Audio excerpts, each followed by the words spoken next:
So hello guys, कैसे हो सभी लोग। तो यार आज की वीडियो के अंदर हम स्टार्ट कर चुके हैं हमारी मैथमेटिक्स की शॉर्ट नोट्स हैंड रिटन की जो सीरीज है वो स्टार्ट हो चुकी है।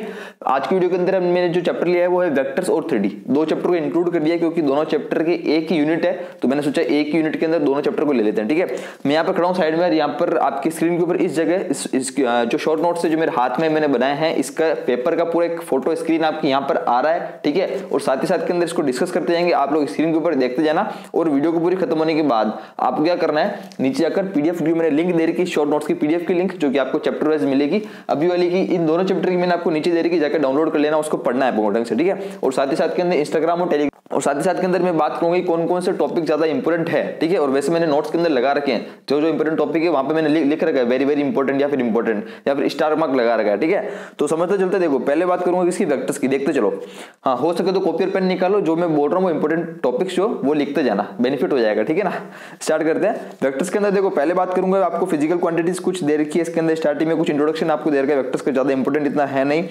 सबसे पहले इंपॉर्टेंट टॉपिक जो मैंने लिखा भी है आपको दिख रहा होगा, अलजेब्रा ऑफ वेक्टर, जो कि 5th नंबर का पॉइंट है। अलजेब्रा वेक्टर्स के अंदर अलग अलग चीजें हम लोग पढ़ने को मिलती है, जैसे triangle law of vector addition आती है, parallelogram law of vector addition हमारे को मिलता है, polygon law of vector addition हमारे को मिलता है। इन सभी चीजों के आपको शॉर्ट नोट्स मैंने बनाकर यहाँ दे रखे हैं, जो कि आपको अच्छा खासा इसमें काम हो जाएगा। ठीक है, नेक्स्ट बात करते हैं प्रॉपर्टीज ऑफ फैक्टर एडिशन। ठीक है, ये सब कुछ यहाँ पर हो जाता है, अलग अलग तरह की प्रॉपर्टीज जो हमको याद होनी चाहिए यार। और नेक्स्ट यहाँ पर जो आता है इसमें वो है मल्टीप्लीकेशन। इसमें मल्टीप्लीकेशन वाला भी टॉपिक इंपॉर्टेंट है। इसमें एक नेक्स्ट आता है जो कोलिनियर ऑफ वेक्टर्स में क्या क्या कंडीशन होती है हमको पता होनी चाहिए कोलिनियर की। और कोइनिशियल कोप्लेनर वेक्टर, हाँ एक और इंपॉर्टेंट आता है जो है पोजीशन वेक्टर, क्योंकि हर एक चैप्टर के अंदर हम लोग पोजीशन वेक्टर का बहुत जगह नाम लेते हैं और काम में लेते हैं। ठीक है, जीरो वेक्टर क्या होता है, नल वेक्टर क्या होता है आपको पता होना चाहिए, इंपॉर्टेंट है। यूनिट वेक्टर क्या होता है, बहुत इंपॉर्टेंट है। सेक्शन फॉर्मूला इतना ज्यादा इंपॉर्टेंट है नहीं, वैसे मैंने लगा रखा है जहाँ जो इंपॉर्टेंट है, जो इंपॉर्टेंट नहीं है मैंने लिख रखा है सब में। ठीक है, टेंशन नहीं लेनी है। नेक्स्ट बात करते हैं test of collinearity of 3 points. ठीक है, 3 पॉइंट्स के अंदर कोलिनियरिटी कैसे चेक करें वो भी हमको यहाँ पर दिख जाएगा। ठीक है ना, तो कोई दिक्कत वाली बात यहाँ पर आएगी नहीं आपको। उसके बाद में बात करता हूँ स्केलर प्रोडक्ट जो आता है। ठीक है, स्केलर प्रोडक्ट या फिर इसको बोलते हैं डॉट प्रोडक्ट, ये तो चैप्टर की मेन पॉइंट ही है। इसके अंदर इसकी कुछ प्रॉपर्टीज आती है कि स्केलर प्रोडक्ट की क्या क्या प्रॉपर्टीज होती है। एक हमारे पास इसके अंदर होता है यार प्रोजेक्शन ऑफ ए बी। ठीक है, ए और बी का वेक्टर का प्रोजेक्शन आपको डायग्राम में भी दिख रहा होगा, जो इंपॉर्टेंट यहाँ पर टॉपिक हमारे को इंक्लूड होता है। नेक्स्ट जो इसके अंदर आता है वो हमारे पास है यार की वेक्टर प्रोडक्ट। ठीक है, क्रॉस प्रोडक्ट या फिर वेक्टर प्रोडक्ट क्या होता है, जो कि बहुत ज्यादा इंपॉर्टेंट है, ए क्रॉस बी। ठीक है, इसके अंदर हमारे पास लैग्रांजेस आइडेंटिटी नाम की आती है, जो कि आपको लास्ट में दिख रहा होगा। और इसके अंदर हमारे जो इंपॉर्टेंट टॉपिक है एक आता है इसके अंदर प्रॉपर्टीज ऑफ वेक्टर्स। ठीक है, इसकी क्रॉस या फिर इसकी वेक्टर प्रोडक्ट की प्रॉपर्टीज आती है, जो कि बहुत सारी इसके अंदर अलग अलग चीजें होती है। देखो ध्यान देना, अगर आपको दिख रहा होगा एफ पॉइंट, जिसके अंदर मैंने एरिया ऑफ पैरेललोग्राम बात कर रही थी। ठीक है, एक्चुअली में क्या होता है ना कि वेक्टर प्रोडक्ट के अंदर हम बहुत सारे एरिया भी डिफाइंड होते हैं कि एरिया ऑफ पैरेललोग्राम बता दो कितना होगा। या फिर बात करूँ तो देखो एच नंबर लास्ट के जो 3-4 पॉइंट दे रखे हैं इस पेज के ऊपर, वो आपको लिख रहा होगा 3-4 पॉइंट के ऊपर हमने बात कर रही कि उसका एरिया कितना होगा, वो भी हम यहाँ से निकाल सकते हैं क्रॉस प्रोडक्ट से। ठीक है, या फिर कोलिनियर की कंडीशन बता सकते हैं, इक्विलेटर डायगोनल क्वाड्रिलेटरल का डायगोनल के अंदर जो उसका एरिया निकाल सकते हैं। ठीक है, उसके बाद बात करते हैं एरिया ऑफ ट्रायंगल। देखो एरिया ऑफ ट्रायंगल निकालने के भी 2 से 3 फॉर्मूले होते हैं, जो कि यहाँ पर आपको मिल जाते हैं। ठीक है, आगे मैट्रिक्स और डिटरमिनेंट्स के अंदर भी एरिया ऑफ ट्रायंगल निकालने के फॉर्मूले आते हैं, तो एरिया ऑफ ट्रायंगल निकालने के फॉर्मूले बहुत सारे होते हैं, तो ये बहुत ज्यादा इंपॉर्टेंट है, मैंने आपको लगा रखा है इंपॉर्टेंट, दिक्कत वाली बात है नहीं। ठीक है, यहाँ तक तो बात क्लियर है। नेक्स्ट यहाँ पर आता टॉपिक वो है scalar triple product, STP, scalar triple product, जो कि बहुत ज्यादा इंपॉर्टेंट है। इसके ऊपर क्वेश्चन बनते हैं यार, और वेरी वेरी इंपॉर्टेंट है, मैंने लिख रखा है यहाँ पर। ठीक है, इसके अंदर क्या होता है, यहाँ पर पैरेललोपाइप्ड होता है एक फिगर, इसका हमारे को एरिया निकालना होता है। इस पैरेललोपाइप्ड एरिया क्या होता है, इसके ऊपर ही पूरा बेस है स्केलर ट्रिपल प्रोडक्ट का जो हमारे पास चैप्टर है। इसके अंदर आप ध्यान देंगे तो यार हमारे पास अलग अलग तरह की चीजें, इसकी प्रॉपर्टीज है जो हमको पता होनी चाहिए, क्या क्या स्टैंडर्ड रिजल्ट हैं, जो कि स्टैंडर्ड रिजल्ट को भी डायरेक्ट क्वेश्चन आ जाता है। ठीक है, वो भी हमको पता होना चाहिए। ठीक है, इसकी जितनी भी प्रॉपर्टीज है सब कुछ आपको पता होनी चाहिए, ये चीज यहाँ तक क्लियर है। नेक्स्ट बात करते इसमें जाएगा वो है वीटीपी, वेक्टर ट्रिपल प्रोडक्ट। इसके अंदर आपको दिख रहा होगा 70 नंबर, वेरी वेरी इंपॉर्टेंट, ये भी बिल्कुल आने के चांस होते हैं यार। देखो समझो वेक्टर ट्रिपल प्रोडक्ट और स्केलर ट्रिपल प्रोडक्ट क्या होता है, इसमें कैसे बन रहा है, इनका डायग्राम कैसे है, इनको थोड़ा समझने की कोशिश करोगे तो आ जाएगा। और क्वेश्चन ज्यादा हार्ड नहीं होगा, बिल्कुल ईजी क्वेश्चन होगा। और क्योंकि ये वेटेज वाले चैप्टर्स हैं, वेक्टर और 3D बहुत वेटेज चल रहता है इनका। अगर मैं लास्ट ईयर की बात करूँ ना, तो लास्ट ईयर के अंदर अप्रोक्सीमेटली मान के चलो यार, वेक्टर और 3D से मिलाकर 6 से 7 क्वेश्चन आए थे, ओनली वेक्टर और 3D से मिलाकर 6 से 7 क्वेश्चन आए थे। ठीक है, अगर मैं 6 क्वेश्चन मांग के चलता हूँ 6 4 24 और 7 क्वेश्चन मांग के चलता हूँ 8 क्वेश्चन मांग के चलता हूँ तो 8 4 32 यानी कि 30 से 35 मार्क्स का वेटेज लेकर चलता है चैप्टर दोनों।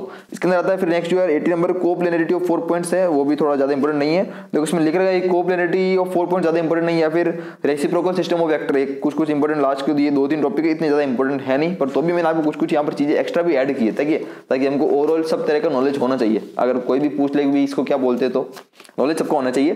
ठीक है, नेक्स्ट यहाँ पर आपको मिलेगा, देखो इसमें यार प्रॉपर्टीज ऑफ रेसिप्रोकल सिस्टम की प्रॉपर्टीज है, इतनी ज्यादा इंपॉर्टेंट नहीं है, मैंने आपको दे दिया, सिलेबस में नहीं मेंशन कर रखा था। ठीक है, और टेट्राहेड्रन करके कोई टॉपिक है जिसको भी आपको दे दिया मैंने, मेंशन नहीं कर रखा था सिलेबस में ना एनटी वालों ने। ठीक है, जय मैंने, पर तो भी आपको कुछ दिया एक्स्ट्रा करोगे तो मजा आएगा। ठीक है, अभी टाइम है। नेक्स्ट बात करते हैं यार कि अब बात है किसके ऊपर, 3 डायमेंशन ज्योमेट्री के ऊपर, इसके बारे में बात कर लेते हैं। देखो 3D के अंदर तो हम वो पता होगा यार आपको 11th 9th 10th 11th के अंदर 3 डायमेंशन बहुत हमने पढ़ी है। सिंपल पहले तो देखो क्या है, डिस्टेंस फॉर्मूला क्या होता है, सेक्शन फॉर्मूला क्या होता है, सिंपल है। ठीक है, पता होना चाहिए पर ध्यान रखना, सिंपल तो है।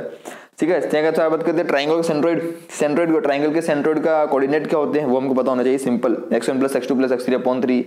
ठीक है, ये सब चीजें सिंपल है। नेक्स्ट आता है जो इंपॉर्टेंट, हाँ नंबर 4 पॉइंट जो है इसका इंपॉर्टेंट स्टार्ट होता है जहां मैंने लिखा है इंपॉर्टेंट, जो है direction cosine of line.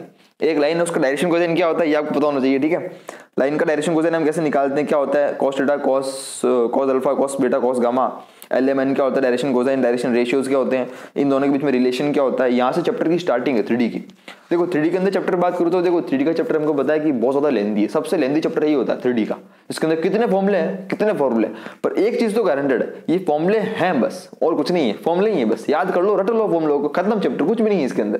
Question बता दो, लास्ट का एक क्वेश्चन आया था जिसके अंदर लिखा था कि find the distance of this point from this plane, या फिर of this point from this line और पॉइंट की डिस्टेंस निकालो कितनी होगी। बस ऐसे इतने इजी क्वेश्चन आ सकते हैं, मतलब सोच भी नहीं सकते। 2 प्लेन की डिस्टेंस निकालो कितनी होगी। ठीक है, मतलब 2 लाइन के बीच का एंगल निकालो। ऐसे क्वेश्चन भी 1-2 डायरेक्ट फॉर्मुला बेस्ड क्वेश्चन आ जाते हैं, जिसको फॉर्मुला याद होगा वो तो निपटा देगा जल्दी से। ठीक है, फ्री के 4 मार्क्स होते हैं, तो ऐसे करके 4 से 5 क्वेश्चन इस चैप्टर से अकेले से बन जाते हैं, ओनली 3D से 4 से 5 क्वेश्चन बन जाते हैं। तो अच्छा खासा वेटेज अगर चलता है चैप्टर, इसलिए मैंने इस वाले चैप्टर को पहले लिया है और आपको बता रहा हूँ इसको चैप्टर्स को जो मैं इसी सीरीज में चल रहा हूँ कौन से चैप्टर ज्यादा वेटेज वाले, तो ये चैप्टर ज्यादा वेटेज वाले, तो आप इनको ढंग से करें। ठीक है, और चीजों के ऊपर साथ साथ में कॉपी और पेन के ऊपर लिखते रहें जो इंपॉर्टेंट बोल रहा हूँ आपको। ठीक है, डायरेक्शन कोसाइन डायरेक्शन रेशियो हमारे पास हो चुका है। इसके अंदर हमारे पास आता है रिलेशन इनके हो गया, एंगल बिटवीन 2 लाइंस जो कि हमारे पास है। बहुत सारे टॉपिक्स यार, एंगल बिटवीन 2 लाइंस के अंदर नीचे कंक्लूजन निकलता है कि अगर 2 लाइन परपेंडिकुलर होगी तो क्या कंडीशन होगी, 2 लाइन पैरेलल होगी या फिर कोइंसिडेंस होगी तो क्या कंडीशन होगी, वो आपको इसमें मिल जाएगा। ठीक है, अब यहाँ पर एक और आता है वेरी इंपॉर्टेंट टॉपिक 9 नंबर का, जो है स्ट्रेट लाइन इन स्पेस के अंदर स्ट्रेट लाइन की इक्वेशन क्या होती है अलग अलग कंडीशन के अंदर, कि अगर आपको पैरेलल वेक्टर दे रखा है किसी लाइन का और ऊपर एक पॉइंट दे रखा है तो इक्वेशन ऑफ लाइन कैसे निकाली जाएगी, या फिर आपको ओनली 2 पॉइंट दे रखे हैं किसी लाइन के ऊपर तो उसकी लाइन की इक्वेशन कैसे निकाली जाएगी। कार्टेशियन फॉर्म की इक्वेशन किसमें होती है, वेक्टर इक्वेशन क्या होती है, दोनों तरह की फॉर्म के अंदर आपको पता चलना चाहिए। नेक्स्ट बात करते हैं 2 लाइन के बीच का एंगल, कुछ नहीं करना है, पढ़ा 2 लाइन के बीच का एंगल कितना होता है, फॉर्मूला याद रखा, बस खत्म हो गया, इतना ही करना होता है, जल्दी निपटाना होता है चैप्टर को। ठीक है, कि 2 लाइन अगर परपेंडिकुलर है या फिर पैरेलल है तो उसमें क्या कंक्लूजन है।